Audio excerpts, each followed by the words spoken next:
Carmen Delgado levantó la vista del mostrador de la ferretería cuando la campanilla de la entrada sonó por 10ª vez esa mañana. Era martes, 15 de octubre de 2019, y el otoño había llegado temprano a San Miguel de los Pinos, un pueblo de 8.000 habitantes enclavado en las montañas de Salamanca. 23 años habían pasado desde que su hija Sofía desapareció camino al colegio, 23 años de despertar cada día con la misma pregunta atravesándole el pecho como una daga. ¿Dónde está mi niña? El cliente que acababa de entrar era Marcelo Ruiz, el fontanero del pueblo, con su overol manchado de grasa y esa sonrisa amable que nunca había cambiado en todos estos años. Carmen le devolvió el saludo mecánicamente mientras organizaba los tornillos que había estado contando desde las 7 de la mañana. Contar, organizar, limpiar. Rutinas que la mantenían cuerda, que evitaban que su mente vagara hacia territorios demasiado oscuros. Buenos días, Carmen. Necesito una llave inglesa del número 12 y unos metros de tubería de PVC, dijo Marcelo, apoyando los codos en el mostrador con familiaridad. Enseguida te busco eso, Marcelo. ¿Trabajo en casa de los Mendoza otra vez? Sí, esa casa vieja no para de dar problemas. Ayer tuve que revisar todo el sótano porque hay filtraciones. Imagínate, encontré hasta cosas de cuando vivían los anteriores propietarios. Marcelo se rascó la barba canosa. Había cajas llenas de trastos viejos, ropa, juguetes, hasta encontré una mochila escolar rosa con flores bordadas, muy bonita, por cierto, lástima que esté tan deteriorada por la humedad. Las manos de Carmen se detuvieron sobre el cajón de las llaves inglesas.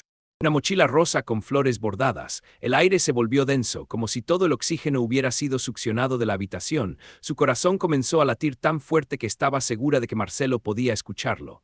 «Una mochila rosa con flores bordadas», repitió Carmen, intentando mantener la voz firme. «Sí, una preciosidad, tenía incluso el nombre bordado en hilo dorado, Sofía. Debe haber sido de alguna niña que vivió ahí hace años».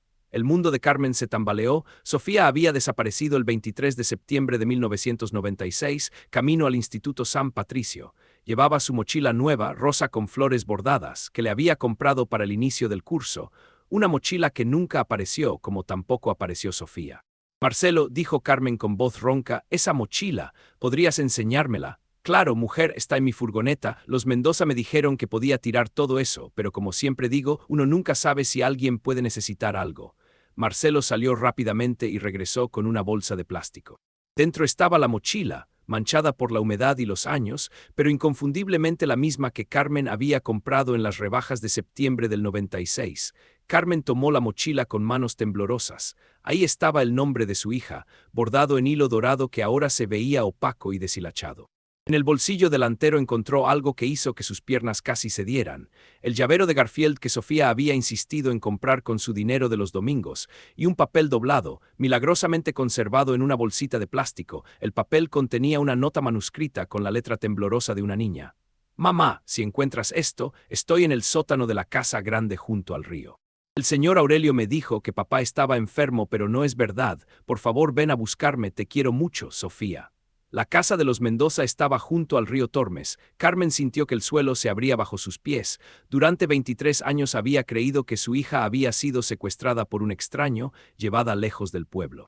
Jamás imaginó que había estado a menos de 2 kilómetros de su casa, en el sótano de una vivienda que conocía perfectamente. «Marcelo», susurró Carmen, «¿quién vivía en esa casa antes que los Mendoza?» «Los Herrera, si no me equivoco, Aurelio Herrera y su esposa Carmina. Él era maestro en el colegio, ¿verdad? Murió hace unos 5 años, y ella se mudó a vivir con su hijo a Salamanca». Aurelio Herrera. El nombre golpeó a Carmen como un martillo. Aurelio había sido el maestro de educación física de Sofía. Un hombre respetado, querido por los niños, que había participado activamente en las primeras búsquedas cuando Sofía desapareció, un hombre que conocía perfectamente los horarios escolares, las rutas que tomaban los niños, las familias del pueblo. Carmen cerró la ferretería sin dar explicaciones a Marcelo y corrió hasta su casa, una vivienda modesta de 2 plantas en la calle principal. Joaquín, su marido, estaba en el jardín trasero reparando la valla que separaba su propiedad de la de los vecinos. 23 años habían envejecido a Joaquín prematuramente. Su cabello negro ahora era completamente gris y las arrugas alrededor de sus ojos hablaban de noches en vela y lágrimas silenciosas. «Joaquín», gritó Carmen desde la puerta, «ven aquí ahora mismo». Joaquín dejó caer el martillo al ver la expresión de su esposa y la mochila que llevaba en las manos. Durante un momento que pareció eterno, ambos se miraron en silencio. Luego Carmen le contó todo: el fontanero, la casa de los Mendoza, la nota de Sofía, Aurelio Herrera. Joaquín tomó la nota con manos que temblaban tanto como las de su esposa. Leyó las palabras de su hija una, dos, tres veces como si al hacerlo pudiera cambiar lo que decían. 23 años, Carmen. 23 años buscándola por todo el país cuando estaba aquí mismo. Su voz se quebró. Ese hijo de puta tenía a nuestra niña en su sótano y nos ayudaba a buscarla. Carmen recordó con claridad dolorosa cómo Aurelio se había ofrecido voluntario para pegar carteles con la foto de Sofía por todo el pueblo, cómo había consolado a Carmen cuando colapsó durante una de las búsquedas, cómo había organizado una colecta en el colegio para ayudar con los gastos de la investigación. Tenemos que ir a la policía, dijo Carmen, aunque una parte de ella quería correr directamente a la casa de los Mendoza y excavar cada centímetro del sótano con sus propias manos. No, respondió Joaquín con una determinación que Carmen no le había visto en años. Primero vamos a esa casa. Necesito ver con mis propios ojos dónde estaba nuestra hija. La casa de los Mendoza era una construcción de piedra del siglo XIX, con 3 plantas y un amplio jardín que daba al río. Los Mendoza habían comprado la propiedad 4 años atrás, cuando Carmina Herrera decidió mudarse tras la muerte de su marido. Era una pareja joven con 2 niños pequeños que habían visto en la casa antigua una oportunidad de vivir en el campo sin alejarse demasiado de la ciudad. Cuando Carmen y Joaquín llamaron a la puerta, los atendió Elena Mendoza, una mujer de unos 35 años con expresión preocupada al ver las caras de sus visitantes. Hola, Elena. Soy Carmen Delgado de la ferretería. Necesito hablar contigo sobre algo que encontró Marcelo en vuestro sótano. Elena los invitó a pasar y sirvió café mientras Carmen le explicaba la situación. La reacción de Elena fue de shock absoluto. Dios mío, no tenía ni idea. Cuando Marcelo me enseñó esa mochila, pensé que había pertenecido a algún hijo de los antiguos propietarios, nunca imaginé. Elena se llevó las manos a la boca. Vuestra hija, claro que la recuerdo. Yo tenía 14 años cuando desapareció, todo el pueblo la buscó. ¿Podríamos ver el sótano?, preguntó Joaquín con voz ronca. Elena asintió inmediatamente, por supuesto. Marcelo dejó todo ordenado después de arreglar las tuberías. El sótano era amplio y húmedo, con techos bajos y paredes de piedra. Marcelo había organizado las cajas que encontró en una esquina. Carmen y Joaquín las revisaron meticulosamente, encontrando más evidencias que helaron su sangre. Ropa interior de niña en varias tallas, juguetes, libros escolares con nombres diferentes y lo que parecían ser diarios escritos con letra infantil. Joaquín abrió uno de los diarios al azar y leyó en voz alta: «El señor Aurelio dice que mamá y papá tuvieron un accidente y que tengo que quedarme aquí hasta que se pongan bien. No entiendo por qué no puedo ir al hospital a verlos. Han pasado muchos días. Ana llora mucho por las noches. Dice que quiere ir a casa». Carmen sintió que iba a vomitar. Había más niños, susurró. No era solo Sofía. Elena, que había bajado con ellos, estaba pálida como el papel. «Tengo que llamar a mi marido y a la policía. Esto es terrible». Mientras Elena hacía las llamadas, Carmen y Joaquín siguieron explorando el sótano. En la pared del fondo encontraron algo que hizo que Joaquín gritara de rabia. Arañazos en la piedra, como si alguien hubiera intentado escribir algo con las uñas. Con la linterna del móvil iluminaron mejor la zona y pudieron leer, grabado toscamente en la piedra: «Sofía Delgado, ayuda». Carmen se desplomó en el suelo, sollozando. Su hija había estado ahí, aterrorizada, arañando las paredes, pidiendo ayuda, mientras todo el pueblo la buscaba en vano. La policía llegó en menos de media hora. El inspector Antonio Méndez, un hombre de 50 años que había trabajado en el caso original como agente novato, dirigió el operativo. Carmen recordaba a Antonio. Había sido uno de los policías más comprometidos con la búsqueda de Sofía. «Carmen, Joaquín», dijo Antonio abrazándolos brevemente, «esto cambia todo. Vamos a procesar esta escena como si el crimen hubiera ocurrido ayer». El equipo forense trabajó durante horas documentando cada centímetro del sótano. Encontraron más evidencias: restos de ADN en las paredes, huellas dactilares parciales y enterrados bajo el suelo de tierra, huesos que preliminarmente parecían humanos. «Inspector», dijo uno de los técnicos, «hemos encontrado restos óseos en al menos 3 ubicaciones diferentes, y hay indicios de que este sótano fue modificado estructuralmente hace décadas. Alguien construyó una especie de habitación secreta detrás de esa pared». Antonio dirigió la demolición cuidadosa de la pared indicada. Detrás encontraron una habitación pequeña, de apenas 3 metros cuadrados, con cadenas en las paredes y un colchón descompuesto en el suelo. En la pared había más arañazos, más nombres: Ana, Miguel, Patricia, Carlos, Sofía. 5 niños, murmuró Antonio, al menos 5 niños diferentes. Carmen se aferró al brazo de Joaquín. Están todos muertos». «No lo sabemos todavía», respondió Antonio con honestidad brutal, «pero vamos a averiguarlo». La investigación se intensificó inmediatamente. Antonio formó un equipo especial que incluía a detectives de la Unidad de Delitos contra Menores de Salamanca y expertos forenses de Madrid. La casa de los Mendoza se convirtió en una escena del crimen activa, rodeada de cintas policiales y furgonetas de investigación. Mientras los forenses trabajaban, Antonio interrogó a Carmina Herrera, la viuda de Aurelio. La encontraron en el centro de día donde pasaba las tardes en Salamanca, una mujer de 78 años que aparentaba más edad debido a la demencia senil que había comenzado a manifestar 2 años atrás.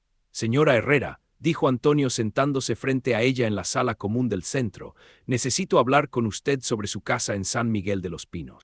Carmina lo miró con ojos vidriosos, pero cuando Antonio mencionó el sótano, algo cambió en su expresión, una lucidez terrible apareció en su mirada. Los niños del sótano, susurró Carmina. Aurelio decía que eran huérfanos, que los estaba ayudando. ¿Sabía usted que había niños en su sótano? Aurelio me decía que no bajara, que era peligroso, pero yo oía ruidos por las noches, llantos. Una vez bajé cuando él no estaba. Vi a una niña pequeña, tenía pelo rubio y ojos azules, lloraba pidiendo a su mamá. Antonio sintió un escalofrío. ¿Qué hizo usted?, le pregunté a Aurelio. Él se enfadó mucho, me dijo que si contaba algo, la policía nos llevaría a los dos a la cárcel, que yo era cómplice por saber y no decir nada. Carmina comenzó a llorar, tenía miedo. Aurelio podía ser muy violento cuando se enfadaba. ¿Cuántos niños vio en total? No lo sé, a veces oía voces diferentes. Creo que algunos se iban y venían otros. La declaración de Carmina abrió nuevas líneas de investigación. Si algunos niños se iban, ¿había supervivientes o simplemente Aurelio los trasladaba a otro lugar? Antonio decidió revisar todos los casos de desapariciones de menores en la provincia entre 1990 y 2005, el periodo en que Aurelio Herrera había vivido en la casa. Los resultados fueron escalofriantes. 17 casos de niños desaparecidos que nunca habían sido resueltos. Carmen y Joaquín no podían quedarse de brazos cruzados esperando los resultados de la investigación. Decidieron hacer su propia pesquisa, empezando por hablar con antiguos alumnos de Aurelio Herrera. Su primera visita fue a María José Cordero, que había sido compañera de clase de Sofía y ahora trabajaba como enfermera en el centro de salud del pueblo. María José, de 31 años, recibió a Carmen y Joaquín en su casa después del trabajo. Siempre me pareció raro el señor Aurelio, confesó María José mientras servía té. Era muy cariñoso con algunos niños, pero de una manera que me daba escalofríos. Siempre tenía favoritos. ¿Sofía era una de sus favoritas?, preguntó Carmen, aunque ya conocía la respuesta. Sí, la elegía para ayudarle con el material deportivo, se quedaba con ella después de las clases para entrenamientos especiales. Yo se lo conté a mis padres, pero ellos dijeron que no fuera mal pensada, que el señor Aurelio era un buen hombre. María José les reveló algo más inquietante. Un día, creo que fue en mayo del 96, vi al señor Aurelio en el supermercado comprando comida para niños, potitos, leche, galletas. Le pregunté si tenía visita de sus nietos y se puso muy nervioso. Me dijo que era para unos sobrinos que venían a pasar el verano. Carmen recordó que Aurelio y Carmina nunca habían tenido hijos y por lo tanto no podían tener nietos. La siguiente persona en su lista era Ricardo Vega, el director del Instituto San Patricio durante los años 90. Ricardo, ahora jubilado, los recibió en su casa con una mezcla de curiosidad y aprensión. Aurelio era un excelente profesor, dijo Ricardo inicialmente. Los niños lo querían mucho. Pero, insistió Joaquín, percibiendo que había algo más. Ricardo suspiró profundamente. Hubo algunos comentarios a lo largo de los años, nada concreto, entienden. Padres que decían que sus hijos llegaban a casa con historias extrañas sobre entrenamientos especiales, excursiones que no estaban en el programa oficial. ¿Y no investigaron esas denuncias? Lo intenté, pero Aurelio era muy respetado. Llevaba 20 años en el colegio, había sido nombrado maestro del año 2 veces. Cuando hablé con él, me dio explicaciones razonables para todo. Dijo que organizaba actividades extra para motivar a los niños menos deportistas. Ricardo hizo una pausa y añadió, después de que Sofía desapareciera, me planteé si debería haber investigado más a fondo, pero para entonces ya era demasiado tarde. Carmen sintió una mezcla de rabia y tristeza. ¿Cómo pudo un hombre así engañar a todo un pueblo durante tanto tiempo? Los depredadores más exitosos son aquellos que se camuflan perfectamente en la comunidad, respondió Ricardo con amargura. Aurelio no era un extraño acechando en las sombras, era alguien en quien todos confiábamos. Mientras Carmen y Joaquín continuaban sus investigaciones, Antonio y su equipo hacían descubrimientos cada vez más perturbadores. El análisis forense del sótano reveló que la habitación secreta había sido utilizada durante al menos 15 años. Los restos óseos encontrados pertenecían a 3 individuos diferentes, todos menores de edad, pero lo más inquietante vino cuando analizaron los diarios encontrados en las cajas. No todos estaban escritos por las víctimas. Algunos eran observaciones detalladas escritas por Aurelio Herrera, documentando el comportamiento de los niños, sus reacciones a diferentes situaciones, sus miedos y esperanzas. Es como si los estuviera estudiando, le dijo Antonio a Carmen y Joaquín durante una reunión en la comisaría. Hay anotaciones sobre patrones de sueño, preferencias alimentarias, reacciones emocionales. Este hombre no era solo un depredador, era un sádico que disfrutaba documentando el sufrimiento de sus víctimas. Uno de los diarios contenía información que cambió el rumbo de la investigación. En una entrada fechada el 15 de octubre de 1996, apenas 3 semanas después de la desaparición de Sofía, Aurelio había escrito: «La niña Delgado se está adaptando mejor de lo esperado, sin embargo, su resistencia física es notable. Podría ser útil para el proyecto de la granja hablar con Nemesio sobre el traslado». «¿Qué granja?», preguntó Carmen. «¿Quién es Nemesio?». Antonio ya estaba investigando esa pista. Nemesio Martín era un granjero que vivía a 20 kilómetros de San Miguel de los Pinos, en una finca aislada llamada El Refugio. Había sido amigo íntimo de Aurelio Herrera desde la infancia, y según los registros, ambos hombres se habían asociado en varios negocios a lo largo de los años. «Vamos a obtener una orden de registro para la granja», dijo Antonio, «si Sofía fue trasladada allí». Carmen se aferró a esa posibilidad con desesperación. Si su hija había sido trasladada viva, quizás aún estuviera viva, quizás después de 23 años de creerla muerta, aún hubiera esperanza. El operativo en la granja El Refugio se organizó para el amanecer del día siguiente. Antonio quería aprovechar el factor sorpresa. En caso de que aún hubiera víctimas en el lugar, Carmen no podía dormir. Se pasó la noche caminando por la casa, mirando las fotos de Sofía que aún colgaban de las paredes. Sofía sonriendo en su primer día de colegio, Sofía montando en bicicleta, Sofía soplando las velas de su 8º cumpleaños, apenas un mes antes de desaparecer. A las 5 de la mañana, Carmen y Joaquín se presentaron en la comisaría. Antonio había accedido a que los acompañaran al operativo, aunque les había hecho prometer que se mantendrían alejados de la acción. La granja El Refugio estaba situada al final de un camino de tierra, rodeada de campos de girasoles y viñedos. Era una propiedad extensa, con varios edificios, la casa principal, establos, graneros y lo que parecía ser un complejo de edificaciones más modernas construidas detrás de la casa. Nemesio Martín era un hombre de 65 años, corpulento, con manos enormes endurecidas por décadas de trabajo rural. Cuando la policía rodeó su propiedad, no mostró sorpresa. Era como si hubiera estado esperándolos. «Ya era hora de que vinieran», dijo Nemesio cuando Antonio se identificó. «Desde que murió Aurelio sabía que esto pasaría algún día». «¿Dónde están?», preguntó Antonio directamente. Nemesio señaló hacia los edificios del fondo. «En las casitas. Hay 12 ahora mismo. Los más jóvenes están en la casa principal». Carmen sintió que las piernas iban a fallarle. «¿12 adultos que vinieron aquí siendo niños? Aurelio me los fue trayendo a lo largo de los años. Al principio pensé que era una locura, pero luego vi lo útiles que podían ser para el trabajo de la granja». Antonio ya había enviado a sus equipos hacia los edificios indicados. Carmen y Joaquín corrieron detrás de él, ignorando las órdenes de mantenerse alejados. Los edificios del fondo resultaron ser una serie de construcciones prefabricadas, cada una dividida en pequeñas habitaciones con puertas que solo se abrían desde el exterior. Las condiciones eran básicas pero no inhumanas: camas individuales, baño compartido, una pequeña cocina. En la primera edificación encontraron a 4 adultos jóvenes entre 20 y 30 años, que reaccionaron con terror absoluto al ver a los policías. Se acurrucaron en las esquinas, temblando, rogando que no los lastimaran. «Tranquilos», dijo Antonio con voz suave, «somos policía. Venimos a ayudarlos». Una de las mujeres, de unos 25 años, se acercó tímidamente. «¿Es verdad, ya podemos irnos a casa? ¿Cómo te llamas?», preguntó Antonio. «Ana Ruiz, desaparecí cuando tenía 6 años. El señor Aurelio me dijo que mis padres habían muerto en un accidente de coche». Carmen ahogó un grito. Ana Ruiz había desaparecido en 1998 cuando caminaba hacia la casa de su abuela. Sus padres habían vivido 2 años de infierno antes de separarse. El padre de Ana había muerto de un infarto 5 años atrás, sin saber nunca qué había pasado con su hija. En la segunda edificación encontraron a más víctimas. Un hombre de unos 30 años que se identificó como Miguel Santos, desaparecido en 1993. 2 mujeres que dijeron llamarse Patricia y Elena, aunque no recordaban sus apellidos completos, pero fue en la tercera edificación donde Carmen encontró lo que había estado buscando durante 23 años.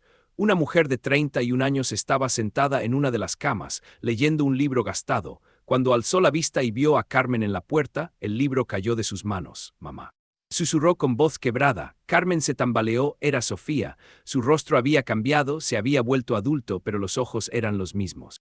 Esos ojos azules que Carmen había visto cada noche en sus sueños durante más de 2 décadas. Mi niña, gritó Carmen, corriendo hacia ella. Mi niña, mi Sofía. El reencuentro fue devastador y hermoso a la vez. Sofía, ahora una mujer de 31 años, se aferró a su madre como la niña de 8 años que había sido cuando desapareció. Joaquín llegó corriendo y se unió al abrazo, los tres llorando con una intensidad que hizo que todos los presentes se apartaran para darles privacidad. Pensé que nunca volvería a veros, sollozó Sofía. Aurelio me dijo que habéis muerto en un accidente, que ahora él era mi nueva familia. ¿Qué te hizo, mi amor?, preguntó Carmen, acariciando el rostro de su hija. Al principio me tenía en el sótano. Era horrible, oscuro, había otros niños conmigo, algunos se iban y nunca volvían. Después, cuando crecí un poco, me trajo aquí, dijo que si intentaba escapar, mataría a los niños más pequeños. Sofía explicó cómo había vivido todos esos años. Aurelio y Nemesio habían creado un sistema donde las víctimas trabajaban en la granja a cambio de comida y refugio. Les habían hecho creer que el mundo exterior era peligroso, que sus familias los habían abandonado, que solo allí estaban seguros. Nos daban televisión controlada, solo programas que ellos elegían. Nos decían que había guerras, enfermedades, que nuestras familias se habían mudado lejos. Algunos de nosotros intentamos escapar cuando éramos adolescentes, pero siempre nos encontraban. Y cuando nos traían de vuelta, castigaban a todos. Antonio documentó cada testimonio. Lo que había descubierto era una red de tráfico humano que había operado durante décadas bajo la fachada de 2 hombres respetables de la comunidad. Aurelio Herrera proporcionaba las víctimas, y Nemesio Martín las explotaba como mano de obra esclava en su granja. Pero hay algo más, dijo Sofía cuando había recuperado parte de la compostura. No estaban solos, había otras personas involucradas, hombres que venían de vez en cuando, especialmente cuando éramos más pequeños. Esta revelación llevó a Antonio a ampliar la investigación. Revisando los registros financieros de Nemesio, descubrió transferencias regulares de dinero procedentes de varias fuentes, incluyendo una empresa de transportes propiedad de Eusebio Ramírez, el exalcalde de San Miguel de los Pinos. Eusebio Ramírez había sido alcalde durante 15 años, desde 1990 hasta 2005. Era un hombre carismático, respetado, que había modernizado el pueblo y atraído inversiones. También había sido uno de los organizadores principales de las búsquedas. Cuando Sofía desapareció, Antonio obtuvo otra orden de registro, esta vez para la casa y las oficinas de Eusebio. Lo que encontraron allí completó el panorama horroroso de la red criminal. En una caja fuerte oculta tras un falso panel en el despacho de Eusebio, los investigadores descubrieron fotografías, videos y documentos que demostraban su participación en la red de abuso. Había registros detallados de visitas a la granja, pagos a Nemesio y Aurelio, e incluso planes para expandir la operación a otros pueblos de la región. Pero lo más escalofriante fue encontrar una lista con nombres de al menos 30 niños que habían pasado por el sistema a lo largo de los años. Algunos estaban marcados con una D al lado de su nombre. ¿Qué significa la D?, preguntó Carmen cuando Antonio le mostró la lista. Antonio no respondió inmediatamente. Finalmente dijo con voz grave: creemos que significa desechado. Los niños que no se adaptaron al sistema, que causaron problemas, que enfermaron. Carmen sintió náuseas. ¿Los mataron? Eso estamos investigando. Hemos encontrado más restos óseos en diferentes ubicaciones de la granja. El equipo forense cree que hay al menos 8 cuerpos enterrados en el terreno. La detención de Eusebio Ramírez causó conmoción en San Miguel de los Pinos. El hombre que había sido el rostro del progreso del pueblo durante 15 años resultó ser el cerebro de una red de tráfico humano que había operado bajo las narices de todos. Durante su interrogatorio, Eusebio no mostró remordimiento. Hablaba de las víctimas como si fueran mercancía, explicando fríamente cómo había utilizado su posición como alcalde para cubrir las desapariciones y desviar las investigaciones. Los niños problemáticos de familias disfuncionales, dijo Eusebio durante el interrogatorio, nadie los iba a echar de menos realmente, les estábamos dando una oportunidad de ser útiles. Una oportunidad. Replicó Antonio con asco, los secuestraron, los esclavizaron, abusaron de ellos, les dimos techo, comida, trabajo. Más de lo que tenían en sus casas. La investigación reveló que la red había identificado específicamente a niños de familias monoparentales, familias con problemas económicos o niños que ya habían mostrado signos de rebeldía. Sofía había sido una excepción, procedía de una familia estable, pero Aurelio se había obsesionado con ella. Nemesio, por su parte, colaboró completamente con la investigación a cambio de una reducción de la sentencia. Proporcionó mapas detallados de dónde estaban enterradas las víctimas que no habían sobrevivido y reveló la existencia de otra propiedad que había utilizado la red en los años 80. Todo empezó en los 80, confesó Nemesio. Aurelio tenía problemas con el juego, debía mucho dinero. Eusebio le propuso el negocio, niños que podían trabajar sin sueldo y algunos clientes que pagaban bien por servicios especiales. La segunda propiedad estaba ubicada en las afueras de Salamanca, una antigua fábrica textil que Eusebio había comprado mediante una empresa fantasma.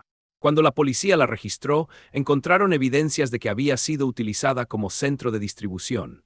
Desde allí, algunas víctimas habían sido trasladadas a otras partes de España e incluso al extranjero. Carmen no podía procesar la magnitud de lo que estaban descubriendo. Lo que había comenzado como la búsqueda de su hija se había convertido en la exposición de una red criminal que había operado durante décadas, afectando a decenas de familias, pero también había esperanza. De los 17 casos de desapariciones que Antonio había identificado inicialmente, habían encontrado a 12 víctimas vivas en la granja. Todas eran adultos ahora, traumatizados y con dificultades para reintegrarse a la sociedad, pero vivos. El proceso de reunir a las víctimas supervivientes con sus familias fue desgarrador. Muchos padres habían muerto sin saber qué había pasado con sus hijos. Otros habían envejecido prematuramente debido al dolor. Algunos habían formado nuevas familias, y ahora enfrentaban el desafío de explicar a los nuevos hijos que tenían un hermano o hermana que había estado desaparecido durante décadas. Sofía necesitó meses de terapia intensiva para comenzar a procesar lo que había vivido. Los primeros días después del rescate fueron los más difíciles. Había pasado tanto tiempo en cautiverio que el mundo exterior le parecía abrumador y aterrador. A veces quiero volver, confesó Sofía a Carmen durante una de sus sesiones de terapia familiar. Sé que suena horrible, pero allí sabía que esperar cada día, aquí todo es tan diferente. Carmen entendía. Su hija había sido arrancada del mundo a los 8 años y había crecido en un ambiente completamente artificial. Ahora, a los 31, tenía que aprender a vivir en una sociedad que había cambiado dramáticamente durante su cautiverio. El mundo tiene internet ahora, le explicó Carmen con paciencia infinita. Los teléfonos son pequeños ordenadores, la gente se comunica de maneras que no existían cuando eras pequeña. Pero los aspectos tecnológicos eran lo de menos. Lo realmente difícil era que Sofía había perdido todas las experiencias formativas de la adolescencia y la juventud. Nunca había ido a un instituto normal, nunca había tenido una primera cita, nunca había elegido una carrera universitaria, nunca había experimentado la independencia gradual que la mayoría de las personas dan por sentada. Joaquín, por su parte, luchaba con sentimientos complejos de culpa y rabia. Se culpaba por no haber protegido mejor a su hija, por haber confiado en Aurelio Herrera, por no haber insistido más en ampliar las búsquedas originales. 23 años, repetía una y otra vez. 23 años en los que podría haber estado con nosotros. La terapia familiar fue esencial para ayudar a los Delgado a reconstruir su relación. Sofía había idealizado a sus padres durante el cautiverio, recordándolos como habían sido cuando ella tenía 8 años. Ahora tenía que conocer a los adultos en los que se habían convertido, envejecidos por el dolor y marcados por décadas de búsqueda infructuosa. Carmen había desarrollado tendencias obsesivas a lo largo de los años, necesidad de control y organización que había sido su manera de lidiar con la incertidumbre. Joaquín se había vuelto más retraído, había perdido la capacidad de confiar en las personas. Ambos habían construido mecanismos de defensa que ahora dificultaban la reconexión con su hija. Pero poco a poco, día a día, la familia Delgado comenzó a sanar. Sofía empezó a salir de casa acompañada de sus padres, primero solo al jardín, luego a dar paseos cortos por el pueblo. La gente de San Miguel de los Pinos la recibió con una mezcla de alegría y dolor. Muchos la recordaban como la niña de 8 años que había desaparecido y ahora se enfrentaban a una mujer adulta que había vivido experiencias inimaginables. El pueblo entero estaba en estado de shock. 3 de sus ciudadanos más respetados habían resultado ser monstruos que habían operado una red de tráfico humano durante décadas. Familias que habían sido vecinas de Aurelio y Carmina durante años se preguntaban cómo no habían notado nada. Padres que habían enviado a sus hijos a clases con Aurelio se sentían culpables y aterrorizados. María José Cordero, la enfermera que había sido compañera de Sofía, fue una de las primeras en visitarla después del rescate. Siempre supe que algo no estaba bien con el señor Aurelio, le dijo a Sofía durante la visita. Me arrepiento tanto de no haber insistido más cuando se lo conté a mis padres. No era tu responsabilidad, respondió Sofía con una sabiduría que había adquirido a través del sufrimiento. Eras una niña, los adultos deberían haberte escuchado. Esta conversación llevó a Sofía a una realización importante. Ella no había sido la única que había visto señales de alarma. Durante las semanas siguientes, más personas del pueblo se acercaron a la familia Delgado para compartir recuerdos inquietantes sobre Aurelio Herrera. La carnicera del pueblo recordaba que Aurelio compraba cantidades inusuales de carne cada semana, mucho más de lo que una pareja sin hijos podría consumir. El farmacéutico recordaba que Carmina venía con frecuencia a comprar medicamentos para niños, siempre con recetas firmadas por médicos de otras ciudades. El dueño de la librería recordaba que Aurelio compraba regularmente libros infantiles y material escolar. Todas las piezas estaban ahí, le dijo Carmen a Antonio durante una de sus reuniones de seguimiento.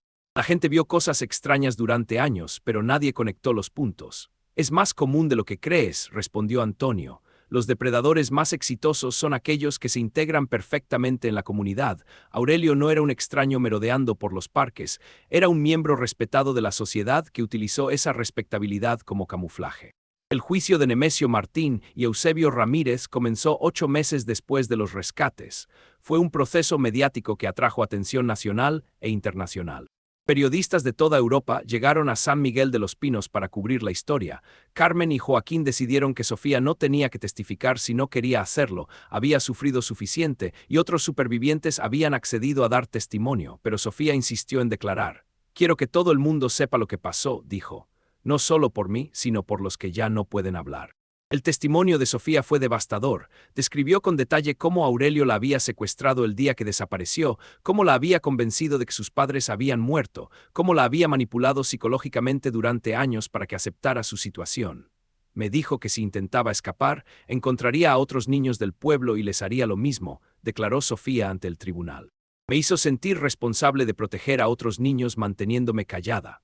También describió las condiciones en la granja, cómo las víctimas habían sido forzadas a trabajar desde el amanecer hasta el anochecer, cómo habían sido castigadas por la menor infracción, cómo habían vivido en constante temor. Pero lo más impactante fue cuando Sofía habló sobre los otros niños que no habían sobrevivido. Recuerdo a un niño llamado Carlos, tenía unos 6 años cuando llegó, era muy pequeño para el trabajo pesado, se enfermaba con frecuencia. Un día simplemente no estaba más. Aurelio dijo que se había ido a vivir con una familia nueva, pero yo sabía que no era verdad. Había visto cómo miraba a Carlos, como si fuera un problema que necesitaba resolver.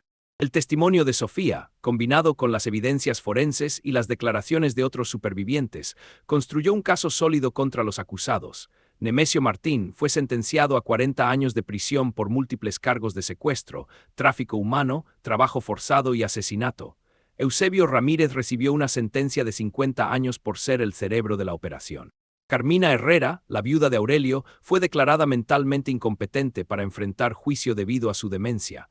Permaneció en el centro de día, donde pasó sus últimos años sin recordar claramente los horrores que había presenciado durante décadas. El caso tuvo repercusiones que se extendieron mucho más allá de San Miguel de los Pinos. La investigación reveló conexiones con redes similares en otras partes de España y Europa. Varios casos de desapariciones de menores que habían permanecido sin resolver durante décadas fueron reabiertos a la luz de las nuevas evidencias. La Guardia Civil estableció una unidad especial para investigar casos históricos de desapariciones de menores, utilizando técnicas forenses modernas que no habían estado disponibles en las décadas anteriores. El caso de San Miguel de los Pinos se convirtió en un modelo de cómo las investigaciones persistentes y la cooperación comunitaria podían desentrañar crímenes que habían permanecido ocultos durante generaciones. Para Carmen y Joaquín, la justicia legal fue solo el comienzo de un proceso de sanación mucho más largo. Sofía necesitó años de terapia para desarrollar las habilidades sociales y emocionales que había perdido durante su cautiverio. Tuvo que aprender a conducir, a manejar dinero, a formar relaciones con personas fuera de su familia inmediata. Pero también mostró una resistencia extraordinaria. 2 años después del rescate, Sofía había comenzado estudios de educación primaria para adultos. Quería obtener su certificado de educación secundaria y eventualmente ir a la universidad. Perdí 23 años, le dijo a su madre un día mientras estudiaban juntas en la mesa de la cocina, pero no voy a perder el resto de mi vida. Sofía también se convirtió en una defensora de las víctimas de tráfico humano. Trabajó con organizaciones no gubernamentales para ayudar a otros supervivientes, compartiendo su experiencia y ofreciendo esperanza a familias que aún buscaban a sus hijos desaparecidos. 3 años después del rescate, Sofía conoció a David, un trabajador social que había sido asignado a su caso durante los primeros meses después del rescate. David había continuado visitando a la familia Delgado incluso después de que su trabajo oficial hubiera terminado, y gradualmente había desarrollado sentimientos por Sofía. La relación fue delicada y complicada. Sofía había perdido experiencias cruciales de desarrollo emocional y romántico. Nunca había tenido una primera cita, nunca había experimentado el amor adolescente, nunca había aprendido a navegar las complejidades de las relaciones adultas. David fue increíblemente paciente.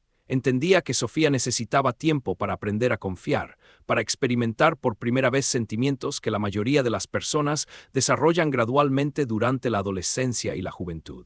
Su primera cita fue un paseo por el parque del pueblo, acompañados discretamente por Carmen. Su primer beso fue 3 meses después, un momento tan tierno que hizo llorar a Sofía por su simplicidad y belleza. Es como si estuviera viviendo todas las experiencias que perdí, pero comprimidas, le confió Sofía a su madre. A veces me siento como un adolescente en el cuerpo de una mujer de 33 años. La boda de Sofía y David, 3 años después de conocerse, fue un evento que unió a todo el pueblo de San Miguel de los Pinos. Familias que habían estado divididas por la conmoción de los crímenes se reunieron para celebrar el triunfo del amor sobre la tragedia. Carmen, ahora de 62 años, caminó con su hija hacia el altar en la iglesia del pueblo donde Sofía había sido bautizada como bebé. Era la misma iglesia donde Carmen había rezado durante 23 años pidiendo el regreso de su hija. Pensé que nunca vería este día, le susurró Carmen a Sofía mientras caminaban. Yo también, respondió Sofía, apretando el brazo de su madre. Pero aquí estamos. El padre García, que había oficiado el funeral simbólico de Sofía 20 años atrás, ahora oficiaba su boda. En su homilía habló sobre la esperanza, la perseverancia y la capacidad humana de sanar incluso de las heridas más profundas. Los otros supervivientes de la granja asistieron a la boda.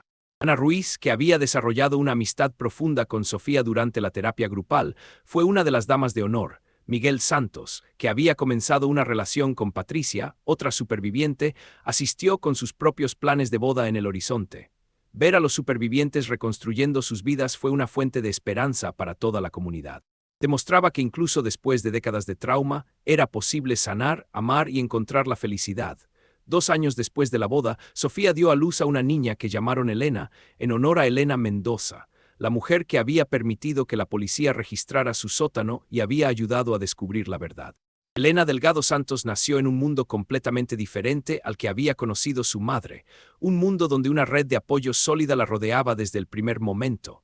Carmen, convertida ahora en abuela, encontró en Elena una nueva fuente de alegría. Cuidar a su nieta le daba la oportunidad de experimentar todas las alegrías de la maternidad que había perdido durante los años de cautiverio de Sofía. Es como una segunda oportunidad, le dijo Carmen a Joaquín mientras mecían a Elena una tarde. No, respondió Joaquín, sonriendo por primera vez en décadas. Es una primera oportunidad, con Sofía siempre estábamos esperando que volviera. Con Elena podemos simplemente ser abuelos normales. El pueblo de San Miguel de los Pinos también había cambiado profundamente. La revelación de los crímenes había sacudido la confianza de la comunidad, pero también había unido a las familias de maneras inesperadas. Se había establecido un memorial para las víctimas que no habían sobrevivido y cada año se celebraba un día de recuerdo. La casa de los Herrera había sido demolida y en su lugar se había construido un pequeño parque con un jardín de memoria. La granja de Nemesio había sido vendida y convertida en un centro de rehabilitación para víctimas de tráfico humano, financiado por donaciones de toda España.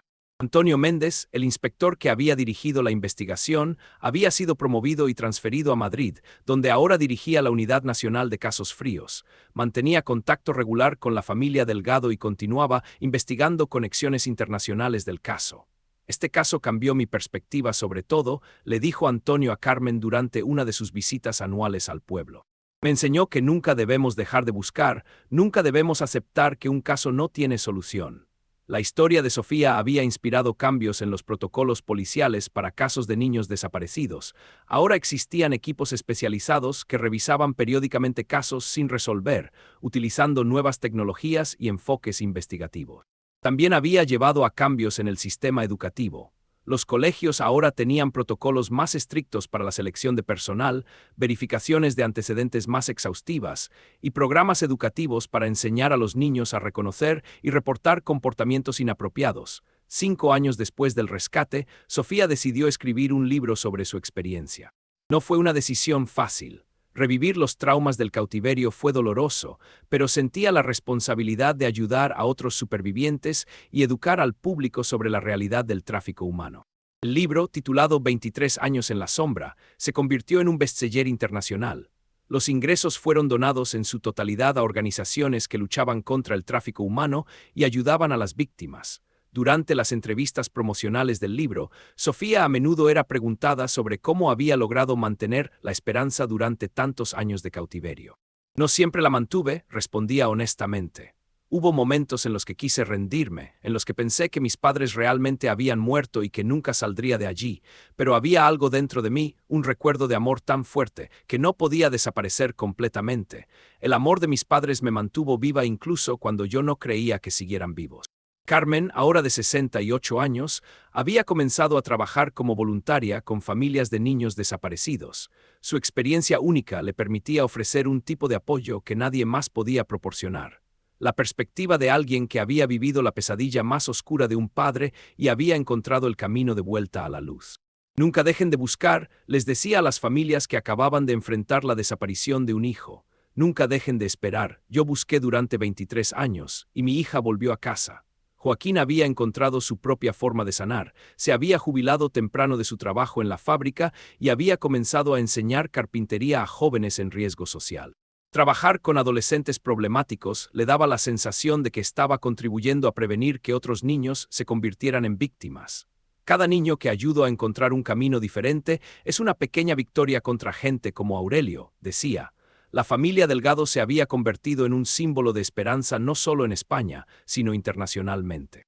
Su historia había sido documentada en películas, series de televisión y artículos académicos.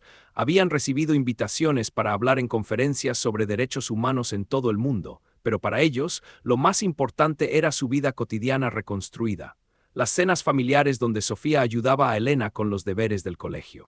Los domingos en el parque donde 3 generaciones jugaban juntas. Las noches donde Carmen y Joaquín se quedaban despiertos hablando sobre los planes universitarios de Sofía o los primeros pasos de Elena. En 2025, 30 años después de la desaparición original de Sofía, la familia Delgado celebró una reunión especial. Todos los supervivientes de la granja se reunieron en San Miguel de los Pinos para conmemorar su libertad y honrar la memoria de aquellos que no habían sobrevivido. Ana Ruiz había completado sus estudios de medicina y trabajaba como pediatra, especializándose en trauma infantil.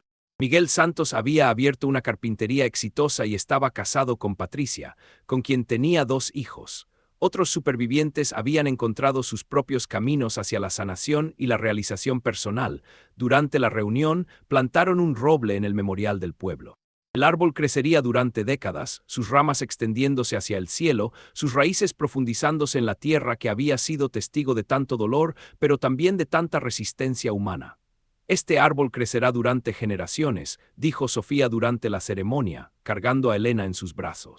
Será un recordatorio de que incluso en la oscuridad más profunda, la vida encuentra una manera de continuar, de crecer, de florecer. Elena, ahora de 3 años, no entendía completamente la importancia del momento, pero sentía la solemnidad en el aire. Tocó suavemente la corteza del joven árbol con sus dedos pequeños. ¿El árbol va a crecer muy grande, mami?, preguntó. Sí, mi amor, respondió Sofía. Va a crecer muy grande y muy fuerte, y va a estar aquí para siempre. Carmen observó a su hija y su nieta junto al árbol y sintió una paz que no había experimentado en décadas. La búsqueda había terminado, la familia estaba completa, el futuro, por primera vez en 30 años, se extendía ante ellos lleno de posibilidades en lugar de terrores. Esa noche, después de que todos los invitados se habían ido, Carmen se sentó en su jardín trasero mirando las estrellas. Joaquín se unió a ella, como había hecho tantas noches durante los años de búsqueda, cuando miraban el cielo preguntándose si Sofía podía ver las mismas estrellas. ¿En qué piensas?, preguntó Joaquín. En todas las noches que pasamos aquí, preguntándonos si la volveríamos a ver. En todas las veces que casi perdimos la esperanza, pero nunca la perdimos completamente. No, sonrió Carmen, nunca completamente. Desde la casa les llegaba el sonido de Sofía leyendo un cuento a Elena antes de dormir. La voz de su hija, ahora madura y llena de amor maternal, narrando aventuras de princesas valientes y finales felices. La historia de la familia Delgado había terminado donde había comenzado.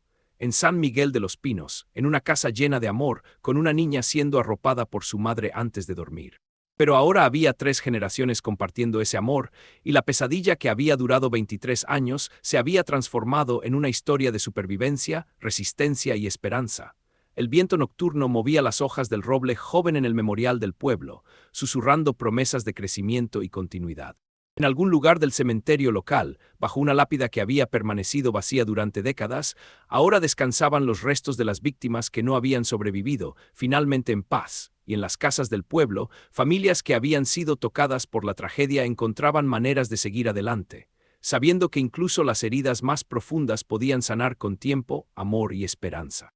La búsqueda había terminado, la sanación había comenzado, y la vida, resiliente e implacable, continuaba su curso hacia adelante, llevando consigo las lecciones aprendidas y las promesas de un futuro mejor.